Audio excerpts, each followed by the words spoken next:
조합제 TV 시청자 여러분 안녕하십니까? 2020년 2월 21일 새벽 2시 29분입니다.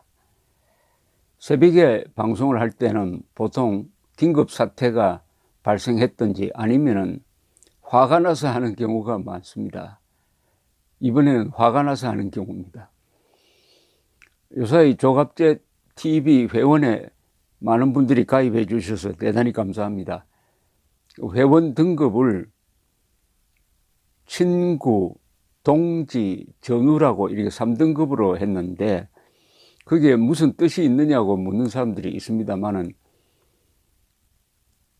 별 뜻이 없습니다. 사실은 친구, 동지, 전우, 다만 그 친한 정도가 조금 다르죠. 친구는 그냥 친한 거고, 동지는 뜻을 같이 하는 사람이고, 전우는 같이 싸우는 사람이죠. 전우. 요새 자유를 지키기 위해서는 목숨을 걸어야 한다는 이야기를 많이 합니다. 그게 바로 전우 아니겠습니까? 어쨌든 많이 가입해 주셔서 대단히 감사드리고요. 또 그렇다고 가입하지 않는 분들에게는 아무런 불이익이 없습니다.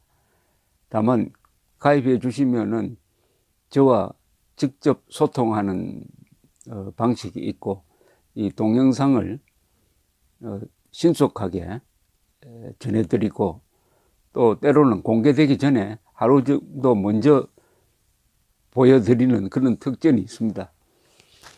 어쨌든 지금 조갑제 TV가 구독자가 37만 명을 넘어섰습니다. 아이슬란드 인구에 항상 비교를 하는데 아이슬란드 인구보다 한 5만 명이 더 많아졌습니다. 저는 이 조갑제 TV를 재미있는 잡지처럼 운영할 생각을 갖고 있습니다. 제가 잡지 편집장을 오래 했습니다. 잡지라는 것은 좀 편하게 이렇게 펼쳐보는 그런 친근한 매체죠. 잡지에는 그러나 교양이 깔려 있어야 합니다. 그렇게 노력을 할 생각입니다. 한국 사회가 이렇게 좌경화된 가장 큰 원인은 교양이 무너졌습니다. 이 교양을 꼭 지켜야 할 이 보수 세력이 한글 전용으로 가는 바람에 한국어가 망가지면서 인문 교육이 지금 되지 않고 있습니다.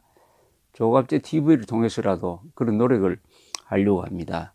본론으로 들어가서 제가 화가 난 이유는 느닷없이 정광훈 목사에 대한 구속영장이 청구가 되었습니다. 한 2달 전에 작년 10월 3일의 평화집회를 폭력집회로 몰아가지고 또 영장 청구가 되었다가 법원에 가서 기각이 되었는데 이번에는 선거법 위반입니다. 선거법 위반. 이분이 뭐 작년 여름부터 계속 정치적 이야기를 하죠.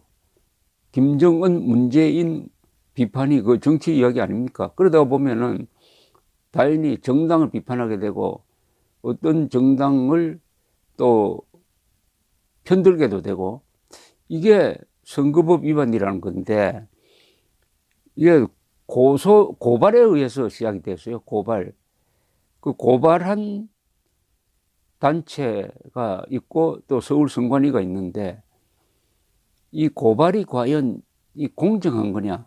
그리고 사람을 잡아 넣어 달라는 구속영장 청구가 3.1절 국민대회를 앞두고 있으니까 느닷없다는 생각이 듭니다. 청천벽력이죠. 느닷없다는 생각이 들어요. 이 세상 만사는 물 흐르듯이 자연스럽게 이루어져야 합니다. 자연스럽게 이루어지지 않고요. 이렇게 정광훈 목사에 대한 구속영장 청구처럼 느닷없다고 하면은 여기에 어떤 부정이나 기획이나 불순한 의도가 끼인다는 겁니다. 아주 이게 부자연스럽습니다. 인위적입니다. 이러면은 법이 공정하게 집행되지 않습니다. 정광훈 목사에 대한 구속영장 청구는 국가가 보장하여야 할 불가침의 기본적 인권인 언론 자유, 종교 자유에 대한 중대한 도전입니다. 첫째, 구속 필요성이 없는 개신교 지도자에 대한 느닷없는 구속영장 청구는 언론의 자유, 종교의 자유, 선거의 자유, 집회의 자유에 대한 중대한 침해입니다. 두 번째, 도주 및 증거인멸의 위험이 전혀 없는 인물, 즉 구속 사유가 안 되는 인물에 대한 구속영장 청구는 정치적 보복이라는 의심을 자초하게 됩니다. 세 번째, 특히 3.1절 국민대회를 앞둔 시점에서 그 준비에 바쁜 사람, 그리고 개신교 지도자인데 이분에 대한 구속영장 청구는 집회의 자유를 방해하겠다는 의도로 읽힐 수밖에 없는 것입니다. 네 번째, 이 종로경찰서는 정광훈 목사에 대하여 평화집회를 폭력집회로 몰아가지고 영장을 신청하고 검찰이 청구를 하도록 하였다가 법원에서 기각된 전과가 있습니다. 그런데 또 무리한 신청을 했어요. 이것은 외부 압력의 존재를 의심하지 않을 수 없게 만듭니다. 다섯 번째, 구속영장을 신청하게 된 계기를 만든 고발자는 문재인과 친한 사람이고 서울선관위 위에 있는 중앙선관위의 상임위원은 문재인 선거 캠프의 특보를 지냈던 정치 편향 인사입니다. 이러니까 이런 선관위, 경찰, 검찰이 정권의 심부름을 한다는 비판을 면하기 어려울 것입니다. 여섯 번째, 이 민주국가에서 공정한 선거가 이루어지려면 선거 운동에서 언론의 자유, 비판의 자유가 폭넓게 허용되어야 합니다. 정광훈 목사가 입에 달고 다니는 김정은 문재인 비판을 부정선거 운동으로 모는 것은 공정한 선거를 해치는 것이고 더구나 일단 잡아놓고 보자는 식의 이런 무리한 영장 청구는 4월 총선 전체의 공정성을 부정하는 일입니다. 일곱 번째, 검찰의 영장 청구는 무엇보다도 울산 부정선거 처리와 형평성이 맞지 않습니다. 한국 역사상 최악의 관권 선거 범죄로 기록될 가능성이 높고 대통령 탄핵 사유가 될 가능성도 있는데도 불구하고 검찰은 울산 부정선거 관련자 13명을 영장 청구는커녕 불구속 기소했습니다. 불구속 기소. 이들에 비하면 그야말로 천사 같은 정광훈 목사에 대한 영장 청구는 너무나 불공평합니다. 여덟 번째, 한기총, 한국 개신교의 중심기구입니다. 한기총 대표 목사인 정광훈에 대한 구속영장 청구는 개신교와 애국 시민들을 자극해가지고 오히려 3.1절 집회를 성공시킬 가능성이 높습니다. 지금 정광훈 목사는 한국 기독교의 아주 중요한 운동을 주도하고 있습니다. 한국 기독교가 그동안에 목표를 좀 상실했습니다. 언제부터냐? 민주화가 시작되고 나서 그동안에 한국 기독교는 개화기 때는 교회 짓고 학교 세우고 그 다음에 병원을 지었습니다. 국민을 깨어나게 만들었습니다. 독립운동 시기에는 주력이었어요. 3.1 운동 선언문을 쓴 서명한 33명 중에 16명이 개신교였습니다. 그리고 위대한 이승만 대통령을 배출했습니다.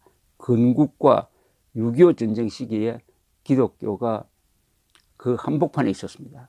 그리고 산업화 시기에도 우리 기독교는 열심히 돈을 버는 것이 하느님을 기쁘게 하는 것이다 해가지고 긍정적인 근로의욕을 고취시키는 역할을 했습니다.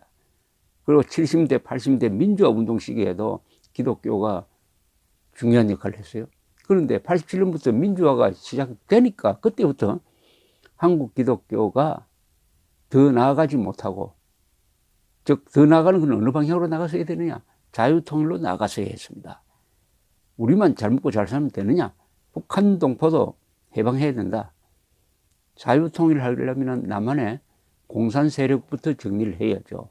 그러니까 공산당과 정면 대결해가지고 자유통일로 나아가는 과제를 외면하고 말았습니다. 그런데 정광훈 목사가 작년부터 문재인, 김정은 두 사람을 주적으로 삼으면서 한반도를 공산당이냐, 대한민국이냐, 악령이냐, 성령이냐의 구도로 만들어가고 있습니다. 이런 어떻게 보면 참 획기적인, 마르틴 루터 같은 획기적인 역할을 하고 있는 정광훈 목사에 대한 이딴 구속영장 청구는, 이것은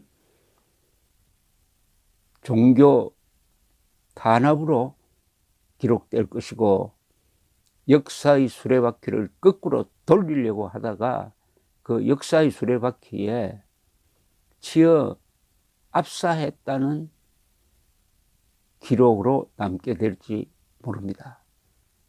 이 영장을 영장 실질심사가 아마 주말을 거쳐가지고 내주 월요일에 이루어진다고 합니다. 판사의 신중한 판단, 오로지 헌법정신과 헌법정신의 가장 중요한 불구속 원칙에 입각한 현명한 결정이 내려지기를 기원합니다. 감사합니다.